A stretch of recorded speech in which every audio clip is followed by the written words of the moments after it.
What's up, YouTube? FCO7 Rider here, coming at you with another motovlog.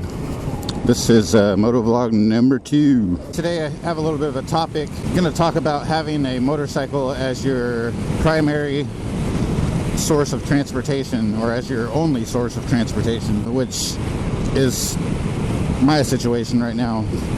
I'm not in this situation because I have to be. I'm not like being forced to be into it, obviously. I could go buy a car, a used car, or I could finance a nicer new car or whatever, but I kind of just last year I just kind of made the decision that I didn't need a car. Just to make a long story short, just last year I did have a car. I had a Nissan Versa, which is a really inexpensive car. I think it's actually like the most inexpensive new car that you can buy in the US. So I bought that in 2014. I bought it brand new off the lot, and I figured that would be a good car for me to commute back and forth to school, and nothing fancy. And I was thinking, it would last me, the 4 years or whatever until I finished school. But no, it only lasted me just over 2 years before the transmission went down on it. So the transmission went out in it last year. I was driving to school. It really with no warning. I was driving to school, and then the transmission was just kind of making weird noise. Just kind of out of nowhere, it started making like these whining noises and just weird grindy noises when I was coming to a stop. And so I got to school and I'm like, wow, well, that's not good. Parked the car and I'm like, hey, I'm gonna have to check that out after class. Went into class, came back out. When I was going home, the sound just kept getting worse, and I went to get on the freeway. I guess maybe I shouldn't have got on the freeway, but it was gonna go out either way. But I went to get on the freeway to get home, and when I shifted into like third gear on the on-ramp, it just got stuck in third gear. It would not come out of third gear. So I just coasted over to the off-ramp, and the transmission was just like seized up at that point. Called a tow truck, took it home, and basically, I needed a new transmission. The transmission was just totally scrapped. So, the car was only 10 grand. It was already giving me problems at that point. I didn't feel like paying for a rebuilt transmission or a new transmission. So I just sat on the car for a while, wasn't sure what I was going to do with it. Ended up buying a bicycle. At some point last year, I decided that I wanted to get a scooter.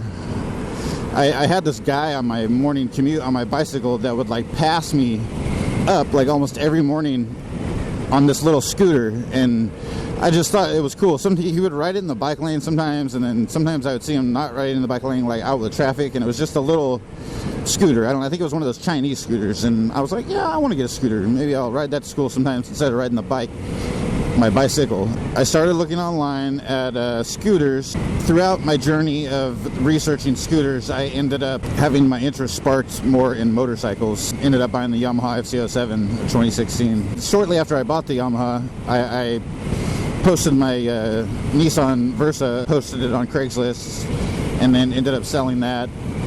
So that has me in the situation now where the only source of transportation that I have besides my bicycle is this motorcycle. Yeah, this is the only way that I can get anywhere, reasonably quicker than riding a bicycle, basically in the same amount of time that I could, in a car. So I'm going to talk about some of the pros and cons of that I've experienced so far from just having a motorcycle and not having a car. So first off, for me, one of the big things that appeals to me for motorcycles is that I hate buying used stuff. It's just, I'm not like a snob in that way. I don't mind, I don't have to have the latest and greatest because it's all new and shiny. It's just that I've had mostly all bad experiences in the past from buying used cars. Just about every used car that I've ever bought from Craigslist or even off of a used car lot or whatever has turned out to be like not really good, and end up putting in money into it and all that stuff, and I just prefer to buy new stuff. So with this motorcycle, with the FCO7, I was able to get a brand new motorcycle with it had 2 miles on it when I got it, you know, for significantly under $10,000. Pretty inexpensive for a brand new vehicle of any kind.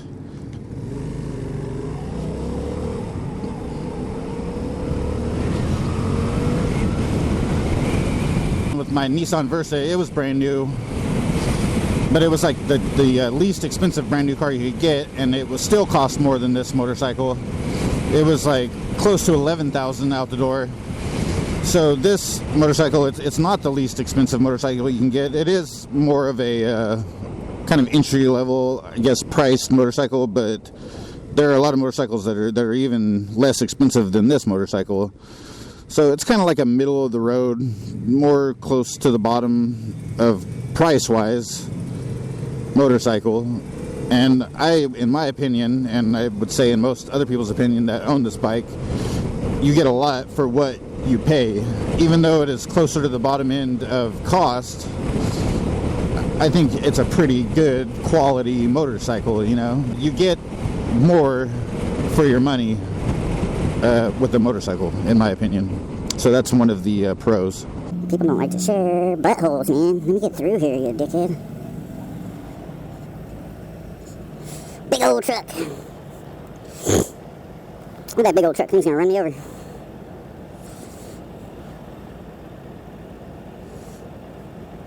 All right.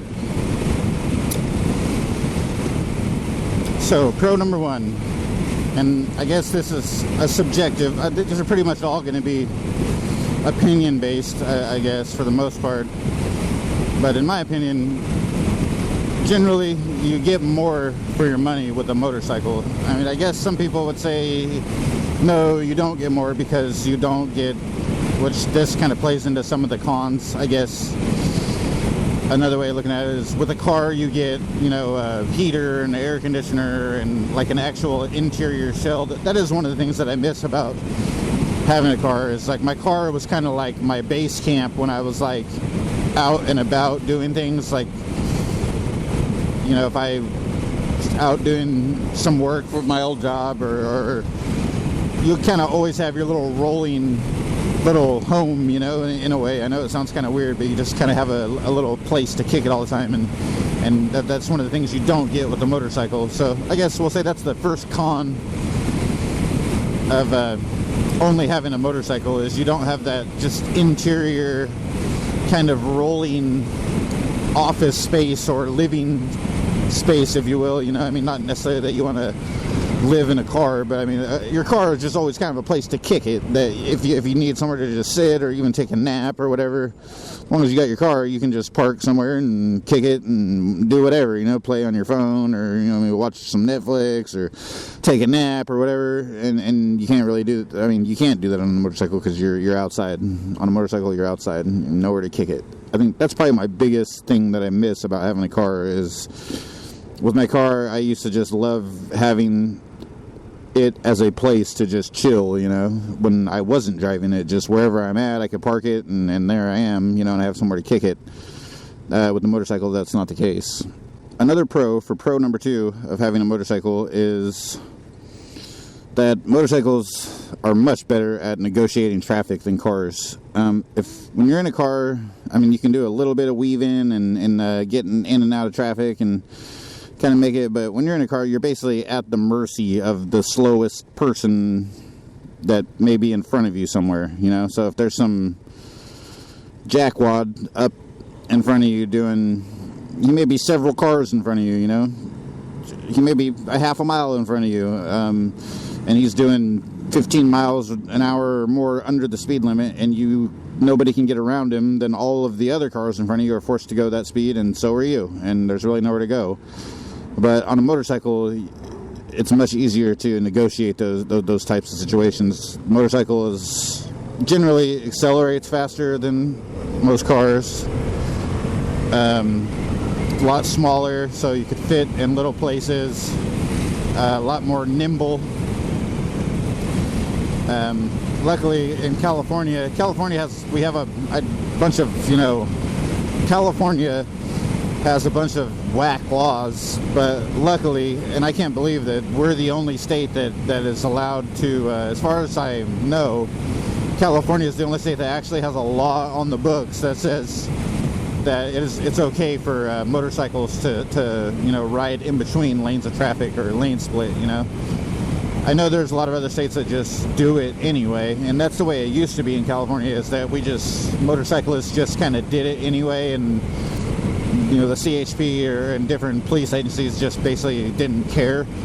But a couple years ago, they actually passed a law, and it's on the books. It's regulated, and you can get in between lanes of traffic and hurry up and get through while everybody else is stuck, which is just, for me, that's just one of the most awesome things about being on a motorcycle. Is I hate being stuck in traffic.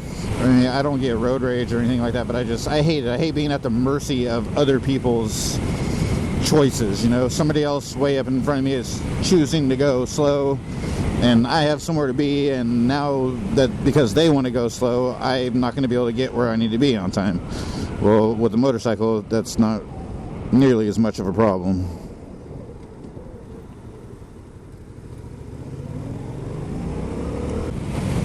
On that note, that brings me into my next con, which this is another very subjective one, and I would imagine for some people this wouldn't be much of a problem, and for others it is. For me, a motorcycle is a lot easier to speed on than in a car, so it takes much less effort to really get going fast, and some of the consequences of that could be getting a ticket. You could get hurt or worse. So I don't know. Some people would probably say that that's not really a con. I mean, I guess it's nice to be able to go fast. And I mean, in one sense, that was part of my last pro, but I've just been waiting to get a speeding ticket because I do speed quite a bit on this, both on the freeway and in town. I mean, I try not to. I do have some sense of self-control, but I really don't know how I haven't gotten a speeding ticket yet. I guess it could be a potential con that motorcycles are easier to get a speeding ticket on than in a car. So another pro, a big pro for me, comes back to cost.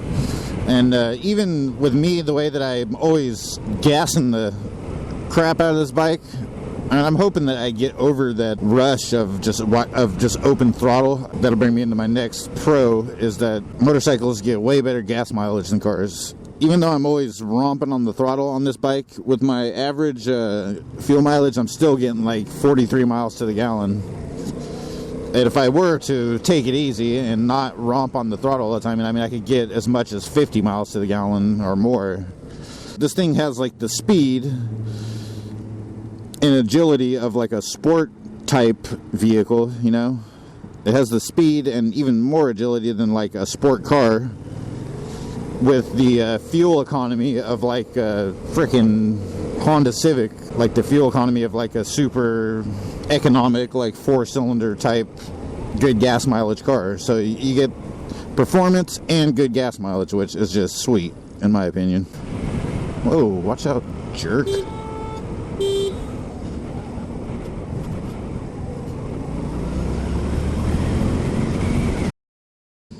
So,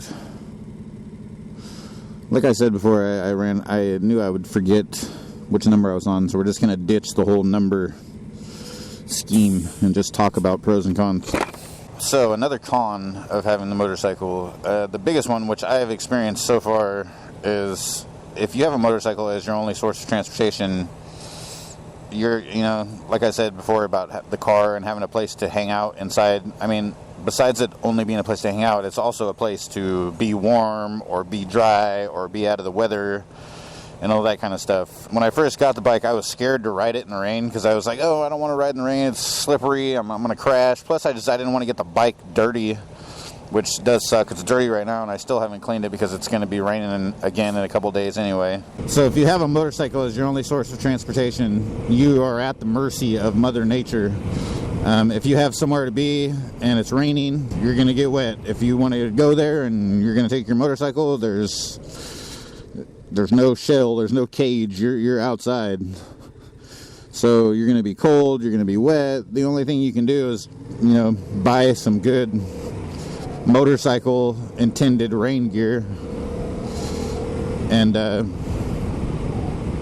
ride more careful. I mean, you're always going to ride careful, but you're going to have to give yourself more time to stop and all that stuff, which you should do in a car also, but most people don't. But on a motorcycle, it's super important because the consequences of wrecking on a motorcycle are usually more severe than wrecking in a car.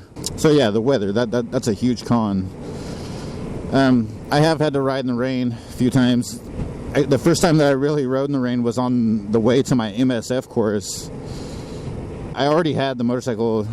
I guess I kind of took a little bit of a different route than the totally traditional route as far as getting my license. I actually, the same day that I bought the motorcycle, that morning I went to the DMV and took the written test, and I passed the test. The night before, I just read the motorcycle handbook from cover to cover. So went in the next day. I didn't even make an appointment or anything. I just went in, got a number, and then took the test. Also had to renew my Class C, and then passed the test. So then they handed me my motorcycle permit at that time. So after that, I went straight to the dealership, the Yamaha dealership, and I bought the motorcycle, and I was able to, to ride it off the lot because I had my permit. And I just started riding, and in California, you can't ride after dark. You can't ride on the freeway. You can't ride with a passenger. So at first I was just so stoked to just be able to ride at all, and I was just cruising around all day, and then I wasn't really interested in going on the freeway at all to begin with anyway, because I just wanted to learn how to ride it on the street. After a couple weeks, I was like, man, I want to go on the freeway. I'm like, this really sucks not being able to ride anywhere after dark. I'm like, I need to get my full endorsement, which I had planned on doing anyway. That was the my intention. So in California, after you get your permit, you have one of two options. You can, I guess you have three options, and some people just keep their permit. So that's one option. You can just keep your permit and not get your endorsement. And then with the permit, I think you have to go back and renew it every year or every 6 months. You'd have to go back and retake the test. So that's option one. You also have the option of just making an appointment with DMV, like a ride test appointment, and then they have like a little course where you have to kind of zigzag in between some cones real slow. They have this kind of circle thing at the end of the course where you have to go right around the circle like twice, and counterclockwise and then clockwise. You have to keep the front wheel in between the lines and yada yada yada. You just got to do some kind of simple stuff. It's a little bit difficult at first because it's real slow speed stuff, and it's hard to maneuver the motorcycle at slow speed. But I actually went to the DMV, and they'll let you just practice on their little course. So I went down there a few times, and I practiced it, and I got to where I could do it pretty good. And I was confident that I would be able to pass it.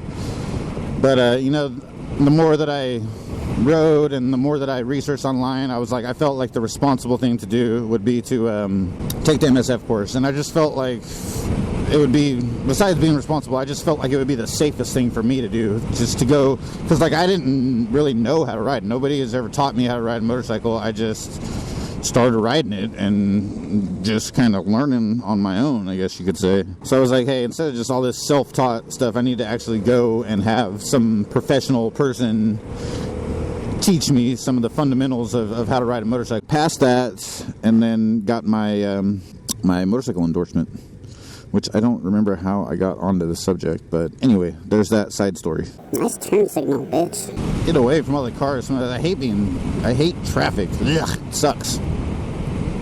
As far as I understand, a motorcycle is more efficient than a car, like emissions-wise, I think. I could be wrong on that, but I know you don't have to smog them in California, so that's definitely a pro. So, another pro is that, you use less gas. They seem to be a little more environmentally friendly than cars. And in California, you don't have to smog motorcycles at all. You could ride in the carpool lane on a motorcycle anywhere in California, where, otherwise you would have to have if you're in a car, you have to have at least one other person. And then I think even in some places in California, like in Southern California, if I'm not mistaken, there has to be at least 3 people in the car. What's another con? Another con of riding a motorcycle. I will say overall, so far for me, and then this is even, I started in winter, and I would say that is the worst time to ride a motorcycle, depending on where you live. I mean, luckily I live in California where we don't have like super harsh winters. This winter has been like wetter than usual, which is good because we've been in a drought for like the last 5 years or something, and we've had a lot of rain this winter. Not enough to take us out of the drought, but enough to put a big dent in it. So anyway, that's like the only thing that's really sucked to me is just not, it's having to ride in the weather, which with even that, it's not terrible. It's not as bad as it seems,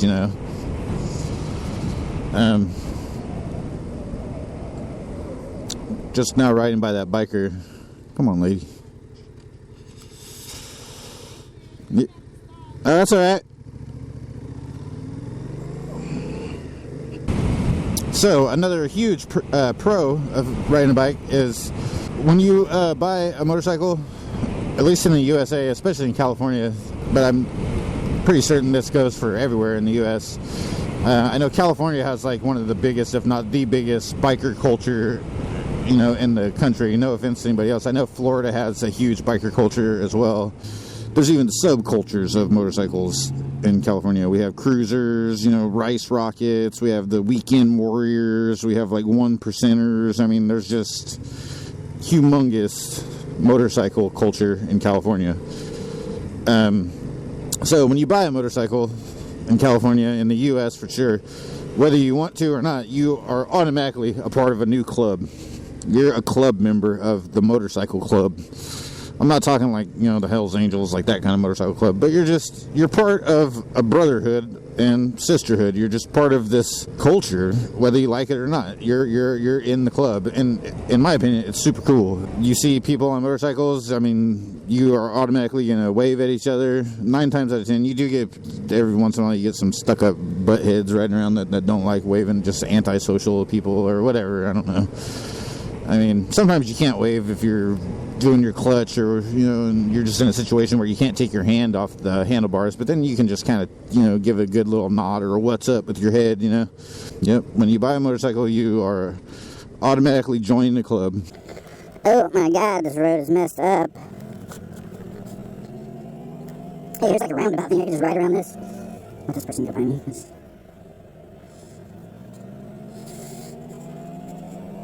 You can just ride around it.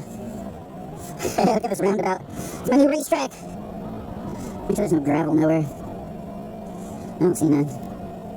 Some of these people are probably going to get mad at me if I just keep going around this thing. I actually get a pretty good lean in here. I don't want to crash.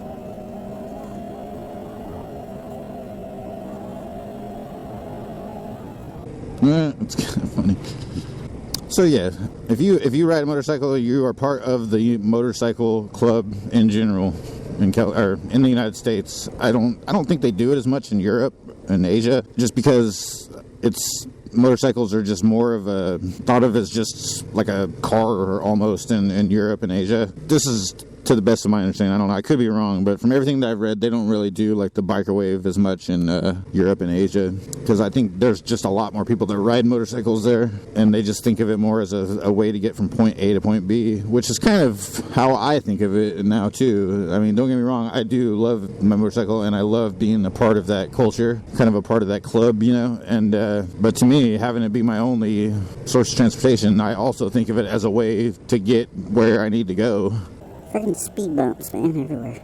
So another con about motorcycles is they can make it a little more difficult if you're single and you're trying to like get into the dating scene. Like chances are, in most cases, you're not going to go pick up a new date on a motorcycle. I mean, that's not always. I mean, there are some chicks out there that would be delighted to be picked up on a motorcycle, which I guess if that's what you're into, that can help you weed out what kind of girls you attract. But so far I've noticed that it can be a little tricky, kind of going and meeting somebody new and dating somebody at first and showing up on a motorcycle. Some people don't like motorcycles and they don't like motorcyclists. I've noticed that not a lot of people, and especially in California, because California is generally a biker friendly state.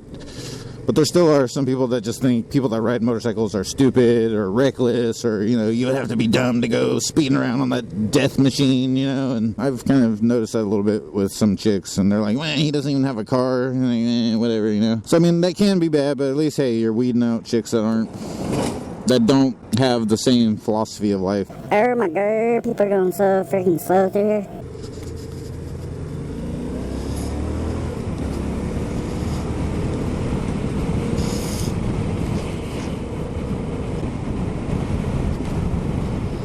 Nice turn signal, cop. Look, I'm a cop. I don't have to obey the law.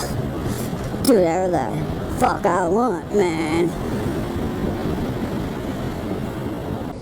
So, back onto the, like, expenses thing of it. So, when I bought the motorcycle, I thought that one of the pros was going to be that my insurance was going to be cheap. But I was wrong. So, I think that's in my case. But just, anybody who's a potential new rider out there, just be aware of this. So, for me, being a new rider and buying this particular motorcycle, maybe if I were to have bought like a 300 or a 250, like a smaller displacement, then that would have made it cheaper. But buying the FZ07, it's 689 cc. Roughly, it's a 700 cc. I think, to be exact, it's 689 cc's. So the insurance companies, they go off of the displacement of the engine, so that plays a factor in your insurance. So generally, the more displacement that the engine has, the more your insurance is going to cost, which is kind of stupid, because with that philosophy of how they charge, like if I would have bought like a 600, like say if I would have bought like a Yamaha R6, which I think more or less has a 600cc engine in it, which has the potential to go way faster than this bike on the top end anyway, and has the potential to get in way more trouble probably than this bike. I don't know. I mean, I know it's faster on the top end, but it has less displacement, but it's a 4-cylinder, and this is a 2-cylinder.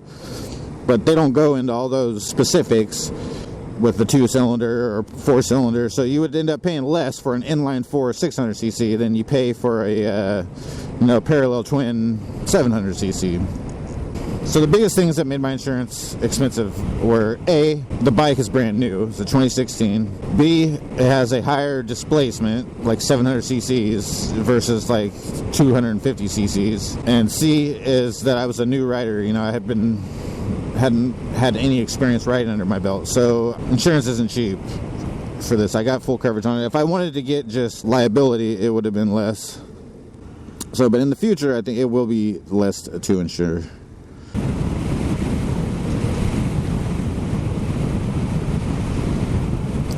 There's a dick that won't wave back. Yeah, I see more dickheads over in the section. They're just too cool. Too cool to wave at you, man. They're too cool. Jesus Cristo is very good for you.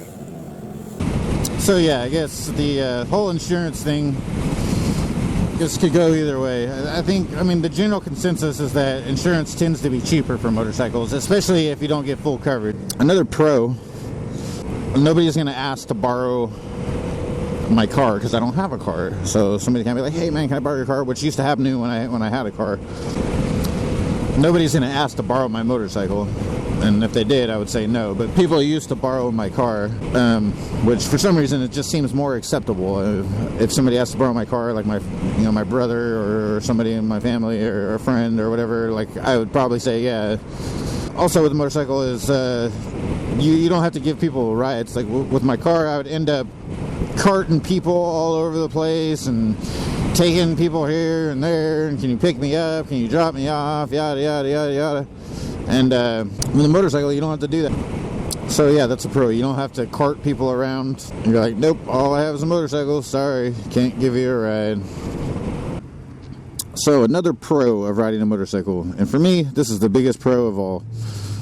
Riding a motorcycle is a kick in the ass, just the funnest thing. So every time you get to go somewhere, you are having fun. Or for me, I am. And obviously, most people that ride motorcycles do it because it's fun. Most people that do ride motorcycles in the United States anyway, they do so for like a hobby, right? They don't really do it. There are people that do it, obviously, like myself. that ride to get places, and that's why they ride a motorcycle, to get to work, to get to school, you know, to commute, to do what they need to do, to get where they need to go, and then they rely on their motorcycle for that, and that's what I do. But it's also fun, so it's kind of like you get to, like, we all have responsibilities, we all have places that we need to be, and you know, things that we need to do, and we all need some way to get there, right? And so if you have a motorcycle for transportation, you get to partake in one of your favorite hobbies every time you have to go somewhere. To kind of wrap it up, so definitely the biggest pro of having only a motorcycle for transportation is that it's fun. Just riding a motorcycle is a blast. And obviously, if you own a motorcycle, you're probably going to think that, otherwise you wouldn't own a motorcycle. I have to admit, it would be nice to have a car too, which that would be ideal. I could get a car, but there's just a big part of me that I don't want to deal with it right now. I don't want to go buy a car. I don't want to insure a car.